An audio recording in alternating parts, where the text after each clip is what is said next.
studies, you'd see also videos of birds like dropping down and twitching. It's really sad.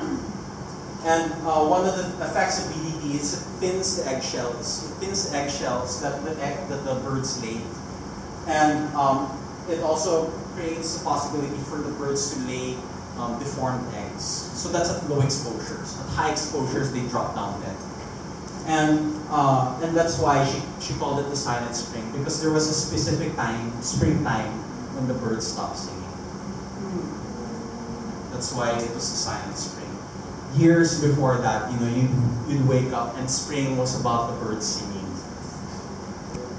Beautiful birds singing, and now it's silent.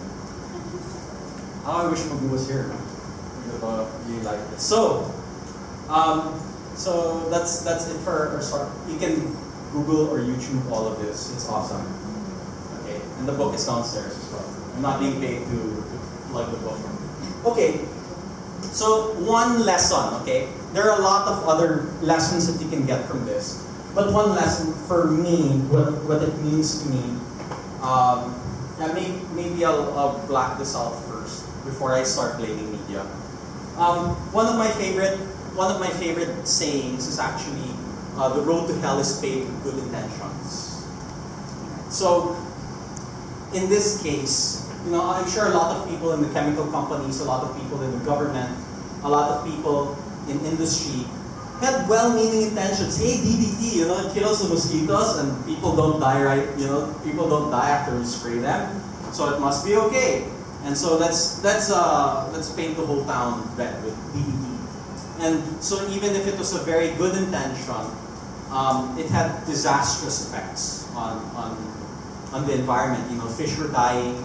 Until now they say that they do blood tests on people, and until now you can still find traces of DDT in the blood. So it's still there. Did not really go away. And so what, at least how I think about it, is that sometimes well-meaning people want, this solution works, and I don't see any problem right away. So let's mass produce it. Let's make it available to everyone. Let's scale this technology. Let's scale this solution and make it available for everyone. And so that poses problems because each of us are unique. Right? Each of us are unique. We don't fully understand the technology. We don't fully understand the science. We don't fully understand the power of the poisons and even of the technology. When I say technology, I'm even talking about our mobile phones. We don't understand the power that rides behind that. And so I'll go back again to media. Okay, because one of the reasons why we use pesticides is because it's a monoculture. A monoculture is like, if you're going to plant corn, it's going to be all corn. You bulldoze a forest, you clear that all out, you clear out all of the biodiversity, you clear out all of the species, and then let's plant corn. Let's all plant wheat, let's all plant cotton, let's all plant rice. And you need pesticides because since it's all the same, right? If there's one successful pest or group of pests that's able to land, and make a living in that field, it can spread really quickly. Or if there's a disease, right, that lands there, it'll spread really quickly because it's a monoculture. It's all the same. And I'll draw an analogy to that with, it's going to be potentially dangerous, but we really have to start rethinking how the media is really poisoning our minds. And not just how media in general, but actually the Philippines here, this place, we're coming over the hangover of colonialism. We were taught to worship, the white person.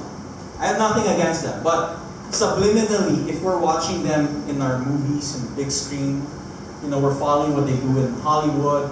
We follow them on Twitter and Instagram. We read their glossy magazines.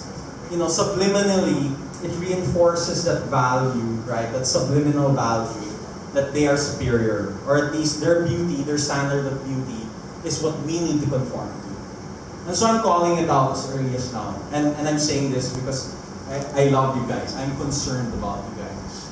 You know, back in high school, I developed extreme body issues, extreme self-image issues, because I attribute that to reading my lady classmates' YM, Young and Modern, and Cosmo magazine, and 17 magazine. I don't know why I was reading those magazines, but it messed me up. You know, so subliminally, you know, we're very racist actually. The Filipinos were very racist. You know, that's the reason why people don't want to ride their bikes or walk. You know why? We don't want to get sun. You know, and the reason why we don't want to get sun is because we don't want to get dark.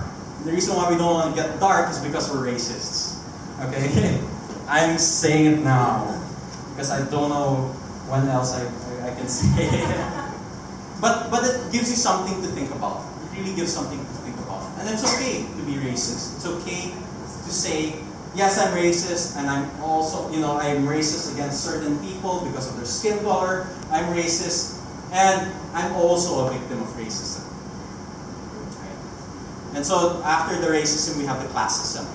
So all of those things, you know, just feeding in our mind. You know, we watch our TV, and just, you know, you just notice the people in our billboards, the people on TV, usually what skin tone are they? Usually what socioeconomic level are they? Usually what, what class of people, and so what race, what race of person. And these are our gods, these are the ones that we worship. Right? So just be very careful who you hand your power over to.